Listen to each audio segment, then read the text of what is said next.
দিয়ে গেছেন দুহাত ভরে, ঋদ্ধ করেছেন বাংলা সঙ্গীত ভুবনকে, লড়াই করেছেন বাংলাদেশের ব্যান্ডকে আন্তর্জাতিক অঙ্গনে পরিচিত করে তুলতে, সফল হয়েছেন তাতেও। শাস্ত্রীয় সঙ্গীত শিল্পীর পরিবারে জন্মে এবং পরিবার থেকেও সেই সঙ্গীতের তালিম নিয়ে পরবর্তীতে রক ব্যান্ড করে আন্তর্জাতিক অঙ্গনে বাংলাদেশকে তুলে ধরা চারটিখানি কথা নয়। বলছিলাম মাইলস ব্যান্ডের সাবেক ভোকাল ও বেসিস্ট শাফিন আহমেদের কথা। গত 25 জুলাই আমেরিকার ভার্জিনিয়াতে মারা যাওয়ার পর 29 তারিখ মরদেহ দেশে আসে। পরদিন মঙ্গলবার গুলশানের আজাদ মসজিদে তার জানাজা অনুষ্ঠিত হয়। সেখানে তাকে শেষ বিদায় জানাতে আসেন তার পরিবার ও দীর্ঘদিনের সহকর্মীরা। আমার জীবনে যত সুন্দর সুন্দর গান সৃষ্টি করেছি সব শাফিনের গলায়, এবং এটা বাংলাদেশের ইতিহাসে প্রুভেন। যতগুলো গান তাকে দিয়ে গাইয়েছি সবগুলো গান হিট। তো আমি এখন আর কার জন্য গান করব? আমরা যে পরিমাণ সময় কাটিয়েছি, আমি হয়তো আমার ভাইয়ের সঙ্গেও হয়তো এত সময় কাটাইনি, আমার বোনের সঙ্গেও এত সময় কাটাইনি। যেই পরিমাণ এই 5 জন আমরা কাটিয়েছি, আমরা সুখে দুঃখে, আমরা রিহার্সেল, কনসার্ট, বিদেশের ট্যুর সব কিছু একসঙ্গে করেছি। শাফিন ভাইভাবে চলে যাওয়াটা তো মানে মেনে নিতে পারছে না, মানে সবারই খারাপ লাগছে। আমি তো ব্যক্তিগতভাবে আমি একজন মানে আমাদের একজন গার্জিয়ান হারালাম। সত্যিকার অর্থে কমপ্লিট মিউজিশিয়ান, ম্যাচিউর মিউজিশিয়ানকে আমরা হারালাম। কারণ বাংলাদেশ সংবিধানে আরেকটা শাফিন আহমেদ আসবে না, এবং এই যে শূন্যতা এটা কখনো পূরণ হবে না।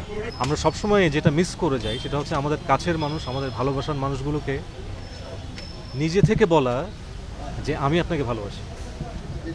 এই মানুষগুলো যদি বেঁচে থাকা অবস্থায় সেই কথাগুলো শুনতে পারতেন তাহলে তারা আরও অনেক বেশি আনন্দিত হতেন।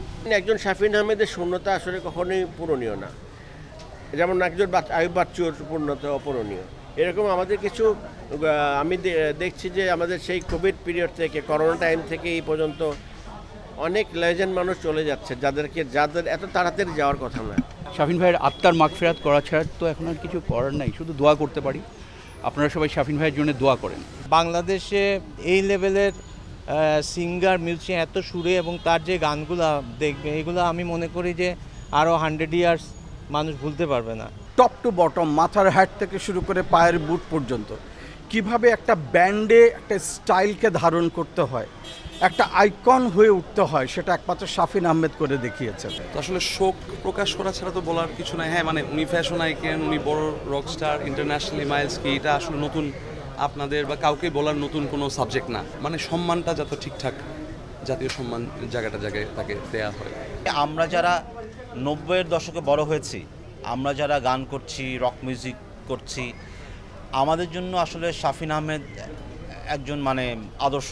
সাংস্কৃতিক অঙ্গের একজন কিংবদন্তি, আমাদের প্রজন্ম, আমাদের আগের প্রজন্মের কিংবদন্তি হিসেবে ওনাকে আমি খুবই সমীহ করতাম, শ্রদ্ধা করতাম, ওনার বিশেষ করে ওনার শিল্পকে। I could not believe, because উনি চলে যাবে, এত হুট করে চলে যাবে এরকম আমি বুঝতে পারিনি। আমি আসলে জানতেও পারিনি উনি অসুস্থ ছিলেন। এই যে ছোটোবেলা থেকে যে গানগুলো শুনে বড় হয়েছি, সেই জিনিসটা আসলে স্মৃতিতে তো রয়েই যাবে, কিন্তু শাফিন আহমেদ আর ফেরত পাবো না। পার্সোনালভাবে উনি আমাকে অনেক পছন্দ করতো, আমাদের ব্যান্ড, আমাদের গান, এবং উনি সবসময় পার্সোনালভাবে ফোন দিয়েও আমাকে খুব ইন্সপায়ার করতো যে খুব ভালো করছে ব্যান্ড, এগিয়ে যাও। শাফিন ভাই আমার চোখে দেখা একজন সম্পূর্ণ শিল্পী। সম্পূর্ণ শিল্পী বলতে যেটাকে বোঝায় সে শুধু গায়ক নয়, একজন কমপ্লিট মিউজিশিয়ান, একজন ভালো কম্পোজার। পাশাপাশি উনি বাংলাদেশের, আমি যদি বলি বাংলাদেশের মিউজিক ইন্ডাস্ট্রি একজন ফ্যাশন আইকন। উনি থাকা অবস্থায় শুধুমাত্র বাংলাদেশের মানুষকে দিয়ে গেছেন। আপনাদের উচিত শুধুমাত্র ওনাদের জন্য দোয়া করেন, আর কিছু নাই। খুব কষ্ট লাগে, আর কি বলে, অনেক টাইম একসাথে কাটাইছি, একসাথে খেলছি। আমাদের একটা ছোট কুকুরও ছিল যে আমরা অনেক খেলতাম, আমার জন্মদিনের জন্য কিনে দিয়েছে, আর খুব মিস করছি ওনাকে। আমার কাছে এটা মনে হয় যে আমি নিজে যে বেঁচে আছি এটাই মিরাকেল মনে হয়, যে এমন সমস্ত বাংলাদেশের লিজেন্ড শিল্পী চলে যাচ্ছেন আমাদেরকে ছেড়ে, এটা ভীষণই কষ্টের। বাংলা সঙ্গীত যতদিন থাকবে ওনার ব্যাপারে ততদিন আশা করি যে বাংলাদেশের মানুষের, সঙ্গীতপ্রেমী মানুষদের ভালোবাসা, আগ্রহ, সমস্ত স্নেহ, রেসপেক্ট সব থাকবে। তবে এতটুকু বুঝতে পারছি যে দিক হারিয়ে ফেলেছি। আমি তো নিজেই, আমি মাইলসের সাথে অনেক দিন ধরে বাজিয়েছি, শাফিন ভাই সোলো করেছে ওখানে বাজিয়েছি, ভয়েস অফ মাইলসেও বাজিয়েছি।